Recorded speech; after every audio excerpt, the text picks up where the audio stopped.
성공의 덫에 빠지지 않도록 이라는 제목으로 여러분과 좀 말씀을 나누겠습니다. 손님들이 줄을 서던 식당이 이렇게 잘 확장을 개업을 하게 되면 오히려 손님이 줄어드는 경우가 종종 있습니다. 그죠? 왜 그렇습니까? 좀 뭐 안 그런 데도 있습니다만 종종 살펴보면 이 시설을 확충하고 늘리는데 투자한 비용 때문에 그래서 음식에 쓸 재료가 나도 모르는 사이 줄어들게 되고, 그죠?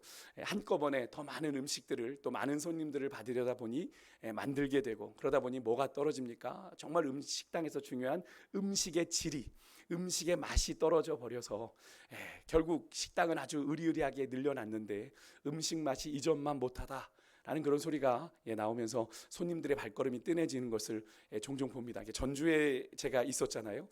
비빔밥집이 그런 집들이 종종 있습니다. 그래서 비빔밥집이 잘 돼서 늘렸는데 음식의 맛이 떨어지고 질이 떨어져서 사람들이 안 찾아가는 그런 집들이 있는데요. 근데 이런 일은 비단 식당에서만 일어나지 않죠. 얼마든지 개인으로나 교회도 또 국가도 이런 일들을 겪을 수 있는데, 오늘 하나님은요, 오늘 본문에서 솔로몬에게 나타나셔서 이런 어떻게 성전을 다 완공하고 왕궁을 다 건축한 그때에 그렇게 다 이루었다라고 하는 성공의 기쁨에 취해서 이 솔로몬이 정말 중요한 것을 너 잊어버리면 안 돼라고 하는 경고의 말씀을 주시는 장면을 우리가 보게 되는데요. 오늘 본문은 열왕기상 3장에 솔로몬이 왕위에 오르자마자, 아버지 다윗에 드리려 왕위에 오르자마자 하나님 앞에 드린 일천번제, 그죠? 일천번제를 통해서 하나님께서 그에게 나타나시죠. 그래서 우리가 그렇게 나타나시고 난 뒤에 이제 솔로몬이 금요일부터 우리 지난 금요일까지 3번에 걸쳐 살펴본 것처럼 솔로몬이 성전 건축을 다 마치고 하나님 앞에 드린 기도, 그 기도에 하나님이 응답하신 내용이 오늘 우리가 읽은 본문인데요. 그래서 오늘 이 본문에서 솔로몬과 하나님이 만나시는 이 장면은 하나님과 솔로몬의 두 번째 만남입니다. 하나님께서 솔로몬에게 첫 번째 나타나셨을 때는 오로지 솔로몬에게 주셨던 말씀은 다 축복이었습니다. 축복이요. 그래서 솔로몬이 그 당시에는 하나님을 사랑했고 또 하나님의 말씀을 기뻐했고 또 자신의 만족이 아니라 하나님의 영광, 하나님의 부르심에 솔로몬의 인생의 초점이 맞추어져 있었습니다. 그래서 열왕기상 3장에 보게 되면 내가 너에게 무엇을 해줄까? 하나님이 물어보셨을 때 솔로몬이 뭐라고 대답을 했죠? 하나님, 내가 이런 부귀영화를 누리게 해주십시오. 이런 성전을 잘 짓고 이런 왕궁을 화려하게 만들 수 있게 해주십시오라고 간구했던 것이 아니라 뭐라 그랬습니까? 내가 작은 아이라 하나님께서 맡겨주신 이 많은 백성들 내가 다스릴 수 없사오니 하나님, 내가 이 백성들을 잘 다스릴 수 있는 뭘 주십시오? 지혜라고 우리는 알고 있지만 성경의 표현을 그대로 빌리면 듣는 마음입니다. 듣는 마음. 하나님, 내가 잘 들을 수 있는 마음을 주십시오. 하나님께도 잘 듣고 사람에게도 잘 들을 수 있는 듣는 마음을 주십시오. 그렇게 간구했던 솔로몬의 간구가 하나님의 마음에 맞았다라고 성경은 기록합니다. 하나님의 마음에 쏙 들었던 거예요. 내가 너를 위하여 부귀도 구하지 않고 장수도 구하지 않고, 그 당시 왕이라면 꿈꿀 만한 그런 것들을 솔로몬이 하나님 앞에 구하지 아니하고 뭘 구했다? 하나님께서 맡기신 이 왕이라는 사명을 잘 감당할 수 있는 하나님 능력을 주십시오. 듣는 마음을 주십시오라는 그 기도가 하나님의 마음을 흡족했던 거죠. 그래서 하나님께서 그런 솔로몬에게 그런 듣는 마음 지혜도 주셨을 뿐 아니라 그에게 부귀영화도, 그에게 장수의 복도 약속을 하셨던 것을 우리가 기억을 하는데요. 하지만 하나님이 오늘 두 번째 솔로몬에게 나타나셔서 하시는 이 말씀은 하나님의 그런 복보다는 하나님의 경고가 담겨 있습니다. 솔로몬의 삶에서 조금씩 우리가 기도 내용을 살펴볼 때도 나누었었지만 죄의 모습이 조금씩 드러나기 시작했고 그의 인생의 중심이 하나님께 있었는데 조금씩 어디로 옮겨가요? 자꾸 자신에게로 옮겨가고 있었기 때문입니다. 오늘 본문 1절에 보니까 솔로몬이 성전과 왕궁 건축을 다 마쳤는데 그것에 대해서 성경은 이렇게 말합니다. 솔로몬이 자기가 이루기를 원하는 모든 것을 다 이루었다. 그죠? 9장 1절에 제가 성경표로 보면 자기가 이루기를 원하던 모든 것을 마친 때에 라고 되어 있습니다. 이것을 원문, 히브리어 원문으로 보면 이렇게 되어 있어요. 솔로몬이 원하던 모든 것, 그가 하고 싶어 하던 모든 것을 다 마친 때에. 이런 인생이 있을 수 있네요. 자기가 원하는 대로, 자기가 바라는 대로 사라지는 인생이 있을 수 있네요. 우리가 성경의 이 표현보다 이 히브리어 표현이 더 강력하게, 그죠? 솔로몬이 하고 싶은 것 다 이루었다. 원하는 것 다 이루었다라고 표현을 하는데 참 이런 인생도 없다는 생각이 들어요.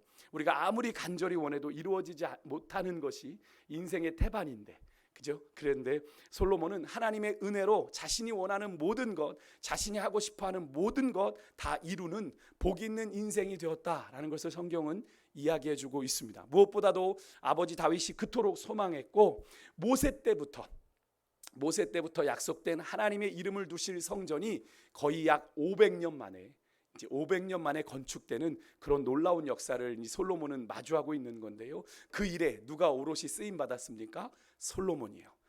그것이 그렇게 그런 영광스러운 일에 이 솔로몬이 쓰임 받았다는 건 정말 이 솔로몬이란 인생은 정말 하나님의 큰 은혜를 받은 사람이다 라고 우리가 말할 수 있는데, 이렇게 솔로몬은요 그의 통치 기간이 40년이었는데 이 여기까지 전반부 20년은요 그래도 하나님의 마음에 어느 정도 합한 모습이었습니다.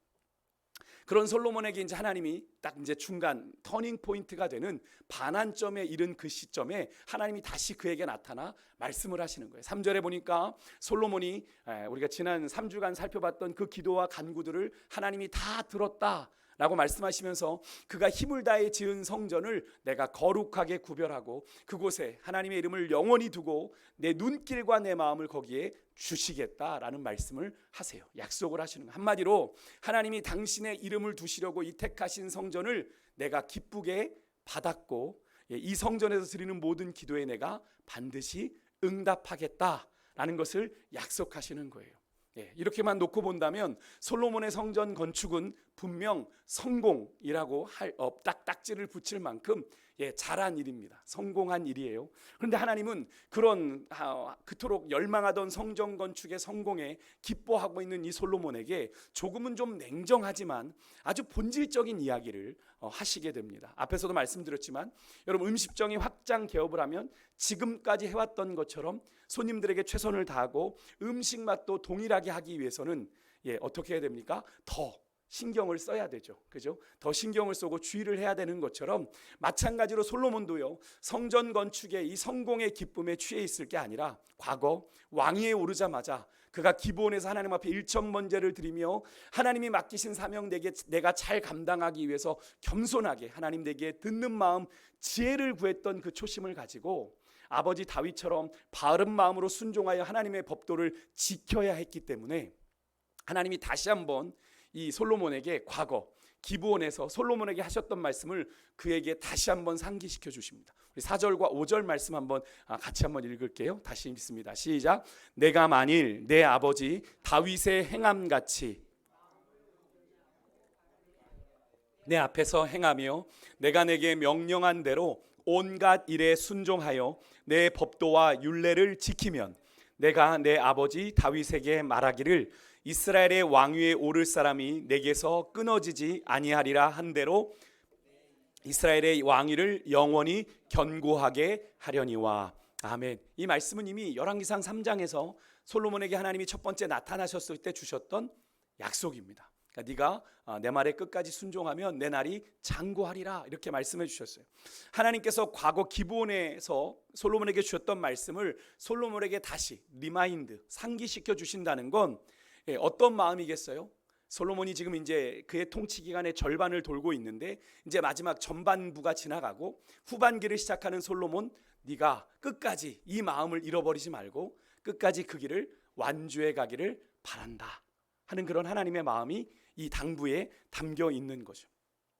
이제 솔로몬은요 지금 통치 후반전으로 이제 들어가면서 30년 40년을 접어들면서 솔로몬은 성전 건축 그리고 왕궁 건축이라고 하는 이 엄청난 이 건축 사업을 통해서 그의 통치의 정점을 찍습니다. 가장 하이를 찍어요. 그의 통치의 가장 영광스러운 순간이기도 하고 이제 그 화려한 성전 화려한 왕궁에서 그의 통치를 이제 뽐내면 되는 그런 나머지 세월만 남았는데 어쩌면 가장 영광스러운 순간이기도 합니다만 가장 위험한 때이기도 하죠. 고린도전서 10장 12절의 말씀, 자칫 선줄로 생각했다가 어떻게 될 수 있으니까 넘어질 수 있기 때문에. 그러니까 솔로몬이 초심을 잃지 않도록 과거에 주신 그 약속의 말씀을 하나님이 솔로몬에게 너 이 말씀 기억하지? 네가 왕위에 처음 올랐을 때 가졌던 그 내게 너에게 줬던 그 말씀 기억하지라고 하며 그 말씀을 다시 한번 솔로몬에게 상기시켜 주신 셈인데, 여러분 사람이 그렇습니다.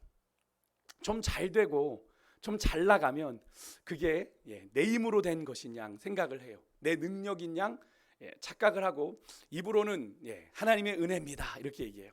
하나님의 은혜로 온 거죠. 하나님의 은혜로 왔습니다. 근데 이미 마음은 처음에 초심을 잃어버린 채 마음이 높아져 있는 경우를 참 많이 보게 됩니다. 우리는 예외일까요? 그런 이야기를 하고 있는, 목사니까 저는 다를까요? 뭐 장로 권사니까 다를까요? 그렇지 않습니다. 그래서 성경은 우리에게 제일 많이 이야기하고 있는 것이 교만에 대해서 경고를 하고 있는 거예요. 왜 그런 겁니까? 인간은 언제든 교만할 수 있는 존재니까. 교만을. 그래서 성경은 우리들에게 교만이 뭐라고 얘기하냐면 패망의 선봉이고 넘어짐의 앞잡이다라고 잠언의 16장에 이야기하고 있는 겁니다. 그래서 하나님의 사람들은 무엇보다도 주님을 향한 초심을 잃어버리지 않고 마지막까지 그 마음을 지키며 승리의 길을 걸어가는 것이 정말 중요한데요. 그래서 갈라디아 3장 3절에 보면 이런 말을 사도 바울이 합니다. 너희가 성령으로 시작했는데 육체로 마치겠느냐. 여러분 이게 무슨 말이에요? 사도 바울이 너무 안타까워서 갈라디아 교회 성도들을 향해서 너희가 성령으로 시작해놓고 육체로 마치겠느냐. 무슨 말입니까? 성령으로 시작했다는 건 주님의 뜻을 따라 그 어떤 일을 시작했는데 육체로 마치는 건 뭐예요? 그냥 육신의 뜻대로 육신의 정욕대로 그 일을 마쳐버리겠느냐. 그런 어리석은 일 하는, 그런 안타까운 일 너 하려고 하는 거야? 라고 묻는 겁니다. 얼마나 안타까운 일이겠어요. 근데 그런 일들이 실제로 교회 안에서 또 성도들 사이에서 일어나요. 많이 일어나요. 분명히 성령으로 기쁘게 시작했는데 일이 육체로 맞춰지는 거예요. 그래서 예수님께서도 여러분 계시록 3장 11절에 빌라델비아 교회를 칭찬하시고요. 예수님이 그 소아시아 7교회 가운데 칭찬하셨던 교회가 2개죠. 어디죠? 서머나 교회하고 빌라델비아 교회입니다. 그중에 빌라델비아 교회에게 이런 당부를 하셨어요. 우리 같이 한번 좀 읽어볼게요. 계시록 말씀 시작. 내가 속히 이 말이니 내가 가진 것을 굳게 잡아 아무도 내 면류관을 빼앗지 못하게 하라. 아멘. 무슨 말씀이에요? 신실한 빌라델비아 교회라도, 칭찬받은 빌라델비아 교회라고 할지라도 최후 승리를 얻기 위해서는 어떻게 해요? 지금 가지고 있는 그 순전한 믿음을 끝까지 굳게 잡아서 지금 하나님께서 그들에게 주신 그 면류관을 어떻게 해야 됩니까? 빼앗기지 말아야 된다. 그러니까 여러분 우리가 함부로 이렇게 김칫국 마시면 안 돼요. 지금 잘한다고 하나님이 얘기하고 계셔서 그래 내가 다 이루었나 보다 다 됐나 보다 착각하고 마음을 풀어버리면 여러분 우리는 얼마든지 넘어질 수 있는 그런 존재들이라는 걸 우리 기억해야 돼요. 그러니까 빌라델비아 교회를 향해서 하나님이 칭찬하시고도 내가 가진 것을 굳게 잡아 아무도 네 면류관을 빼앗지 못하게 해라. 끝까지 그 면류관 사수해야 돼. 빌라델비아 교회야 너희들 믿음을 잘 지켜서 그 면류관 사수해야 돼. 여러분 마지막까지 승리하는 것이 진정한 승리입니다. 그죠? 우리가 얼마 전에도 그런 올림픽에서 그런 장면 보지 않았습니까? 여러분들 다 보셨잖아요. 롤러스케이트 경기에서 어떻게 됐습니까? 이겼다라고 손드는 그 순간에 뒤에 있던 사람이 발을 내밀고 들어가서 그 이긴 게 아니었어요. 그죠? 여러분 그렇습니다. 너무 빨리 김칫국 마시면 안 돼요. 우리가 마지막 주님이 인생의 경주 잘했다 마친 그 순간까지 우리가 믿음의 끈을 굳게 붙잡고 면류관 빼앗기지 않도록 우리가 믿음의 경주를 달려가야 될 줄 믿습니다. 여러분 신앙생활이 좀 잘 되고 또 열매가 좀 있고 기도 응답도 좀 되면 한마디로 이런 거죠. 성공적인 신앙생활을 하고 있는 겁니다. 하는 족죠. 근데 그러면 이렇게 교만해지거나, 그죠? 내가 그래도 이게 좀 그래 이렇게 교만해지거나 또 한편으로는 되게 아니라고 나태해지는 경우를 보게 됩니다. 뭐 목사님 요즘 살만해요? 그러면서 이제 예배 자리 잘 안 오고 그러죠. 집사님 요즘 많이 바쁘신가 봐요. 하나님 복 주셔가지고 제가 요즘 너무 바빠요. 그런데 복 주시는데 뭘 버리고 뭘 안 오고 있는 거예요? 예배 자리를 버리고 있는 거예요. 그 복이 과연 오래 갈까요? 절대로 아니죠. 하나님이 복을 주시면 어떻게 해요? 예배 자리 더 철저해야죠. 예배 자리. 우리가 그 지미 카터 대통령, 미국의 대통령이 그 주일학교 교사를 하면서도 대통령을 하면서도 그가 주일학교 교사를 계속 감당했었다라고 얘기하죠. 하나님이 맡기신 이 성직이 너무나 귀하기 때문에. 근데 최근에 제가 새롭게 하소서를 보니까 글로리라고 하는 영화 있었죠. 거기에 그 악녀의 그 아역으로 나왔던 그 탤런트가 나왔어요. 신 무슨 자매인데 이 자매가 지금 되게 잘 나가거든요. 그 글로리의 거기 뭐지 않습니까? 그 송혜교를 핍박하는데 앞장섰던 그 여자가 누구죠? 그 여인의 아역 그 고등학교 시절 근데 아역이 크리스찬이더라고요. 알고 보니까 크리스찬인데 근데 그 크리스찬이 어떻게 지금 되게 바쁜데도 그 친구가 교사를 하는 거예요. 그리고 작은 상가의 교회를 나가고 있는데 어릴 때부터 엄마 아빠가 그렇게 자기에게 보여주셔서 자기가 그 바쁜 와중에도 계속 그 교사의 일을 하고 있다고. 그래서 하루에 오전 예배 드리고 주일학교 예배 드리고 청년 예배까지 드리고 이렇게 사역을 감당하고 있대요. 여러분 하나님께서 잘 되게 해주셨는데 그죠? 그 자매가 예배를 타협할 수 있는데 어떻게 해요? 예배 자리를 더욱 사수하고 있는 모습들. 내가 이 자리를 포기하면 내가 하나님이 나를 여기 세우신. 그래서 그 친구가 연말 시상 받을 때 하나님께 되게 신인인데도 하나님께 영광을 돌린다는 그 고백을 했다고 하더라고요. 여러분 우리가 하나님이 우리의 인생에 신앙생활이 잘 되고 열매가 있고 기도한 대로 막 응답을 막 주시면 우리의 마음이 막 흥분되잖아요. 와, 하나님이 막 이렇게 해주셨어요. 그런데 그럴수록 우리가 더 조심해야 될 것이 우리의 믿음의 자리라는 거예요. 그럴수록 하나님 앞에 더 무릎을 꿇어야 되는 거예요. 그래서 여러분 오늘 하나님이 솔로몬에게 요구하셨던 것처럼 우리가 주님을 향해 가지고 있는 믿음의 초심을 우리가 놓치지 말아야 돼요.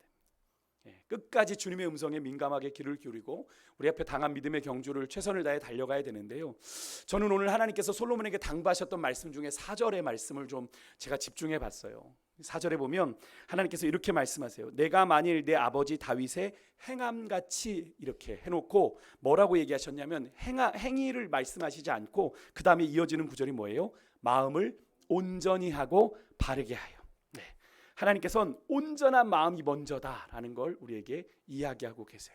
여러분 솔로몬의 마음이 하나님께 온전해야 된다. 아버지같이 다윗처럼 행하려면 너의 마음이 먼저 하나님 앞에 온전해져야 돼. 그러니까 하나님이 그 솔로몬의 마음이 온전히 하나님께로만 향해야 된다라는 걸 말씀하시는 거죠. 하지만 솔로몬은 어떻게 했습니까? 그 마음을 지켜내지 못했습니다.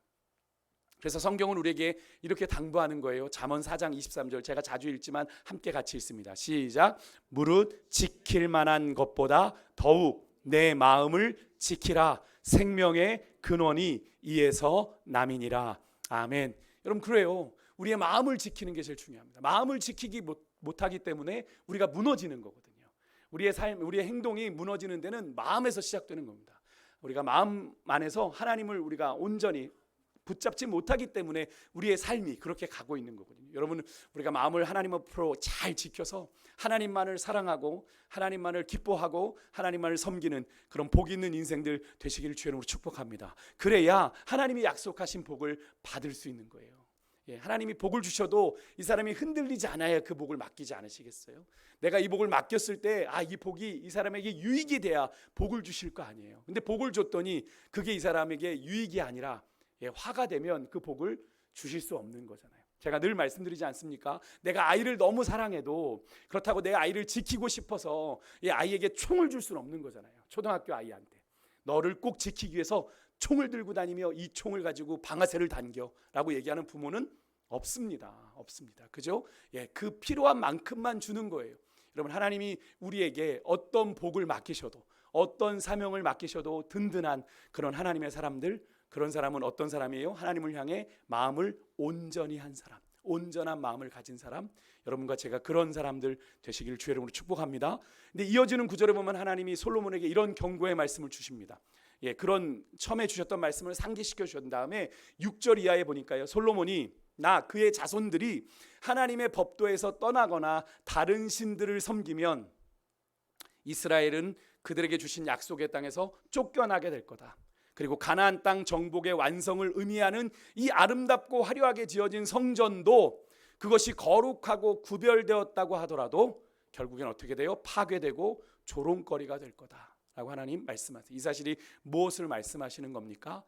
성전은 그렇게 화려하게 지었는지 모르지만 그들의 마음이 하나님을 떠나면 본질인 그들의 마음이 하나님을 향해서 온전한 게 먼저인데, 성전 지었구나, 다 끝났구나, 할 거 다 했구나, 그래서 본질이 사라져 버리면 껍데기는 뭐가 된다? 결국 조롱거리가 된다. 앞에 서두에 언급한 음식점 경우를 비유한다면 돈 좀 벌었다고 매장 넓히고 음식 대충 내놓더니 결국 망했군, 이럴 줄 알았어 라고 하는 그런 음식점에 대한 조롱을 듣게 되는 일이 우리의 신앙에도 일어날 수 있다라는 거죠. 이스라엘의 여러분, 신앙의 본질은 성전이 아니에요. 하나님은 온 우주에 충만하신데 성전이 아니죠.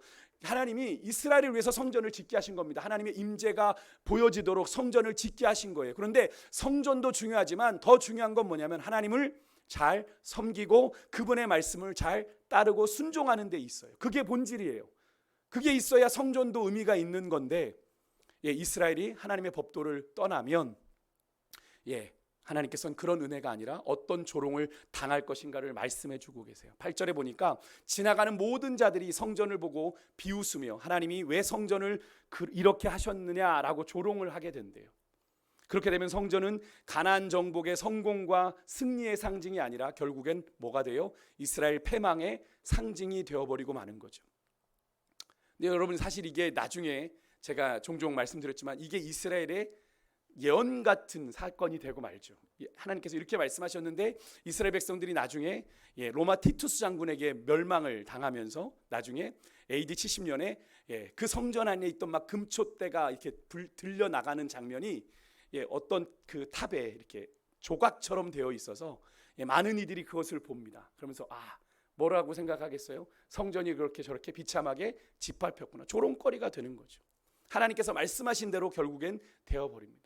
그러니까 그렇게 버려진 성전을 보고 이스라엘이 망한 이유를 사람들이 생각하고 나누는데 9절에 보니까 이스라엘이 그들을 구원하신 하나님 여호와를 버리고 다른 신을 따라가서 경배하여 섬김으로 여호와께서 이 모든 재앙을 그들에게 내리셨다라는 사실을 많은 이들이 알게 된다라고 얘기를 해요. 결국 여러분, 이 이스라엘의 이런 변질은 어디에서 시작된 겁니까? 그들의 마음이 하나님께로만 온전히 향해야 되는데 그 마음이 나누어진 거죠. 여러분, 마음이 나누어지는 것은 핵심이 우상입니다. 우상 숭배. 하나님께서 경고하셨죠. 다른 신을 섬기면 하나님을 향해야 하는 마음이 다른 것을 향하고 하나님을 향한 사랑이, 향해야 되는 사랑이 다른 곳으로 여러분 흘러간다면 그것이 바로 우상 숭배입니다. 그러한 마음과 행동이 모두 우상 숭배인 건데요. 그러니까 우리가 마음에만 그런 생각을 품어도 그것이 우상 숭배인 거예요. 하나님께서 이 우상 숭배를 어떻게 하신대요? 아주 싫어하신다라고 성경에 얘기하고 있죠. 근데 여러분, 우상 숭배라는 걸 우리가 그렇게 생각해요. 하나님을 우리 인생의 꼴찌에 놓는 것, 하나님을 이렇게 버리는 것, 이렇게 생각하는데, 여러분, 우상 숭배가 되게 교묘한 게 뭐냐면, 우상 숭배라는 건 하나님을 단지 내 인생의 가장 첫 번째에 놓아야 되는데 예수님을 슬쩍 두 번째 자리로 두게 하는 거예요. 살짝 밀어두는 겁니다. 살짝 티나지 않게. 여러분, 신앙이라는 건 내가 의지할 것이 많아지는 게 아니고 내가 신앙하는 그 첫 번째 한 분을 지키는 것이고 그 첫 번째가 하나님인, 그 하나님이 내 모든 것이라는 걸 고백하는 게 신앙인데, 그래서 예수님으로 우리가 충만하다는 고백을 하는 게 신앙이잖아요. 오직 하나님만을 섬겨라는 게 십계명의 첫 번째 개념이에요. 나 외에 다른 신을 두지 말지니라. 이 말은 오직 하나님만 섬겨라 라는 것이 신앙의 첫. 이것은 여러분, 하나님이 되게 자신감이에요. 하나님의 자신감이 거기에 담겨 있는 거예요. 너희들이 나만 섬기면 뭐예요? 내가 너희들 책임질게. 그죠? 하나님의 자신감이 거기 담겨. 나 하나면 충분해. 나에게서 모든 것이 나와. 그런데 그 하나님을 어떻게 하는 거예요? 두 번째 놔버리는 것, 그것이 우상숭배입니다. 하나님 아닌 것으로 하나님의 자리에 두는 게 우상숭배예요. 사실 당시에 솔로몬의 마음이 성전을 지어서 하나님 앞에 그렇게 거창한 기도를 드렸지만 그의 마음이 어떻게 되고 있다고 그랬어요? 하나님 중심에서 자꾸 자기로 옮겨가고 있다고 그랬잖아요. 솔로몬의 마음이 그렇게 흔들려가고 있는 걸 하나님이 정확하게 인지하시고 아주 구체적으로 그에게 경고하신 겁니다. 너 지금 그렇게 마음 될 수 있어. 조심해. 너 지금 그 기로에 서 있는 거야. 하지만 솔로몬이 그렇게 하나님이 경고해 주셨는데도 깨닫지 못합니다. 깨닫지 못해요. 여러분, 우리가 앞으로 이제 솔로몬에서 몇 주 좀 더 살펴볼 텐데, 하나님께서 솔로몬을 너무나 잘 아시고 그의 형편과 사정에서 그의 마음 깊은 곳까지 감찰하셔서 지금 그 순간 솔로몬에게 정말 필요한 말씀으로 솔로몬의 마음을 경계시켜요. 너 지금 위험해. 경고하셨음에도 솔로몬은요 깨닫지 못해요. 뒤에 11장 9절에 가니까요, 솔로몬이 하나님을 향하여 마음을 돌이켜서 이스라엘의 하나님 여호와를 떠났다라고 기록합니다. 하나님의 말씀을 솔로몬이 온전히 받들지 않았기 때문이죠. 이때 주셨던 말씀을 솔로몬이 정말 가슴 깊이 받았고, 하나님이 내 마음을 들여다보셨구나, 내 마음이 흔들리고 있는 걸 보셨구나 라고 깨달았다면 이런 결과가 나진 않았을 거예요. 솔로몬이 하나님께 듣는 마음을 구했던 그 기본에서의 초심을 이미 잃어버렸다는 걸 우리가 알 수 있는 그런 장면이죠. 여러분, 우리의 믿음의 모습은 어떠합니까? 우리는 믿음의 초심을 잘 지키며 걸어가고 있으세요? 저는 오늘 이 빈문을 통해서 마지막 기도에 대한 이야기를 좀 나누고 말씀을 마치고자 하는데, 오늘 본문은 솔로몬이 드렸던 그 기도에 하나님이 응답하신 사건이죠. 그런데 여러분, 하나님의 응답에 솔로몬은 제대로 응답하지 않았다는 사실을 우리가 잘 보셔야 돼요. 여러분, 저는 이 말씀을 묵상하면서 그런 생각이 들어요. 아무리 하나님이 말씀하셔도 우리가 듣지 않으면 그 응답은 아무런 소용이 없는 거예요. 아무리 말씀하셨는데 듣지 않으면 소용이 없는 거예요. 그래서 여러분, 신앙생활은 잘 들어야 돼요. 말씀을 잘 듣는 것도 중요하지만 내가 말씀을 묵상하다가 기도하다가 주님께서 주시는 그 말씀을 잘 들어야 돼요. 하나님께 기도하셨습니까? 간구하셨어요? 그럼 어떤 응답을 주시든지 간에 그 말씀을 잘 듣고 순종해야 되는데, 그래야 그 응답이 내게 유익이 되는데, 내게 듣기 싫은 말씀이 선포되는데 내 마음에 자꾸 거부감이 생기는 말씀이 막 선포돼요. 듣기 싫으네 오늘은. 그래서 그 말씀을 듣지 않아요. 그런데 하나님이 여러분에게 거부감을 들게 하시는 건 그 말씀을 지금 듣고 깨달아야 하기 때문에 거부감을 들게 하시는 건데, 그래서 부딪혀지게 하시는 건데 그걸 막는 거죠. 안 듣는 거예요. 그러면서 얘기하는 거예요. 하나님, 왜 내가 그 길을 가고 있을 때 왜 내게 말씀하지 않았어? 내가 말씀했어. 그런데 뭐예요? 우리가 듣지 않은 거예요. 내가 듣고 싶은 이야기만 들은 거예요. 솔로몬이 지금 그런 겁니다. 솔로몬이 그런 거예요. 종종 이런 분들이 계세요. 하나님 앞에 그렇게 기도했는데 하나님이 그렇게 자기 뜻대로 응답을 해주시지 않는다고 원망하시는 분들이 계신데, 여러분, 이제는 이 기도가 올바른 기도입니까? 아니죠. 이 말인즉슨 하나님이 내 뜻대로 해주시지 않았다는 뜻이죠. 근데 여러분, 기도가 늘 제가 말씀드린 내 뜻을 하나님께 종용하고 내 뜻을 하나님 앞에 관철시키는 게 기도입니까? 아닙니다. 절대로 아닙니다. 그것이 지금까지 우리가 오랜 기간 동안 그렇게 해왔던 그런 것이 기도라고 그렇게 해왔지만, 정한수 떠놓고 기도하는 거, 그런 것. 근데 우리의 하나님의 기도는 다르죠. 우리의 기독교 신앙의 기도는 하나님의 뜻을 찾고 구하는 겁니다. 나보다 저 잘하시는 하나님이 내게 가지고 있는 하나님의 뜻을 찾고 구하는 게 기도이죠. 그런데 내 뜻대로 내 소원대로 응답해 주시지 않았다고, 하나님이 자신의 기도에 응답하지 않았다고 단정짓는 것, 여러분, 이것은 또 하나의 우상 숭배라는 것 여러분 아세요? 이것이 우상의 핵심은 뭡니까? 내가 만들어낸 거죠. 내가 만들어낸 거. 내가 하나님이라면 내가 이렇게 할 텐데 라고 하는 생각에 만들어 놓은 게 우상입니다. 그러니까 내가 원하는 것을 얻기 위해 만들어낸 것이 우상이잖아요. 그래서 이스라엘 백성들이 왜 금송아지 만들었습니까? 그들을 인도하여 낼 하나님을 만들어내라. 그래서 그들의 눈에 보이는 금송아지 만든 거예요. 그들이 원하는 거 만든 거예요. 그게 우상이에요. 근데 우리 안에 이런 게 생각보다 많아요. 예를 들면 이런 겁니다. 우리가 광야 여정 만나 이야기 보면 왜 이렇게 광야 이왕 가는 거 좋은 땅으로 이렇게 인도해 주시면 좋을 텐데 무슨 40년이나 돌게 하고 한두 주면 끝나면 좋을 텐데 그렇게 이렇게 이왕 가게 하실 거라면, 또 이왕 그런 길에서 먹을 걸 주실 거라면 좀 좋은 거 이렇게 뷔페도 좀 차려 주시고 이러시지 왜 만나 같은 생존 음식만 주시나. 이런 본문 읽으면서 맞아, 하나님이 왜 이러신데, 그렇게 생각하는 것, 나 같으면 그러지 않을 것 같은데 라고 생각하는 것. 여러분, 그런 생각이 우상이에요. 그런 생각이 우상입니다. 우상 숭배의 근원에는 어떤 생각이 자리하고 있습니까? 내가 하나님보다 옳다고 하는 생각, 내가 하나님보다 선하다고 하는 생각, 나 중심의 생각이 자리 잡고 있는 거예요. 그러니까 내가 자꾸 하나님의 위에 자리에 올라가는 거예요. 내가 하나님보다 옳은 거예요. 내 판단이, 내 이해가. 내가 하나님보다 선하다고 생각하는 게 바로 우상이에요. 그러니까 여러분, 우리가 우리의 기도에 응답해 주시는 하나님의 응답을 그런 마음에 온전히 받아들여지겠습니까? 내가 하나님보다 옳은데, 내가 하나님보다 선한데, 내가 옳은데 나한테 맞춰야지. 그러니까 내 뜻에 안 맞는다고 여러분 거절하고 응답해 주시지 않는다고 하나님을 원망하게 되는 일이 거기서 시작되는 겁니다. 여러분 그게 우상숭배예요. 하나님보다 나를 더 옳다고 여기는 것, 하나님보다 나를 더 선하다고 여기는 것, 그게 내가 우상인 거예요. 내가. 여러분 오늘 본문에서 솔로몬에게 경고하신 하나님의 말씀을 잘 보세요. 그냥 과거에 하신 말씀을 단순히 반복하신 게 아니에요. 단순히 반복하신 게 아니에요. 지금 솔로몬의 마음이 어떻게 흔들리고 있는지를 하나님은 판단하시고 솔로몬에게 경고하신 겁니다. 너한테 지금 적신호가 떴어. 솔로몬, 네 마음이 지금 흔들려. 즉 네가 지금 내 말을 들으면 지금 이 주황색 불이 켜졌는데 이 경고. 근데 하나님이 솔로몬을 세 번째 만날 때는 심판이 선언돼요. 여러분. 이 경고는 하나의 기회를 주신 거죠. 하나님이 솔로몬이 돌이킬 수 있는 기회를 주신 거예요.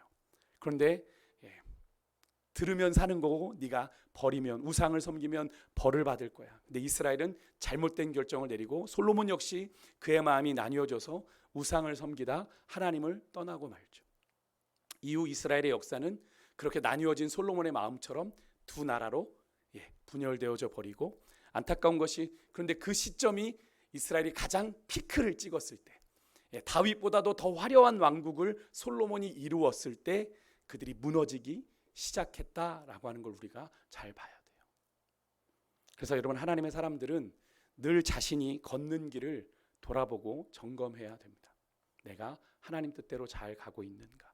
그래서 기쁠 때 또 기쁘다고 너무 흥분할 것 아니고, 또 어렵다고 너무 낙심할 것도 아니고, 그냥 하나님의 말씀이 우리에게 가리키는 그 방향으로 우리 인생의 걸음이 잘 행하고 있는지만 우리가 확인하며 그 주님이 걸어가신 그 길을 따라가야 되는데요. 끝까지 우리가 주님께서 주신 초심, 그 본질을 잃어버리지 말고 주님이 정말 내게 무엇을 원하시는지 그 믿음의 길을 순종함으로 잘 걸어갈 수 있는 그런 여러분과 제가 될 수 있기를 주의 이름으로 축복합니다. 그렇게 걸어가기를 소망하는 마음으로 찬송가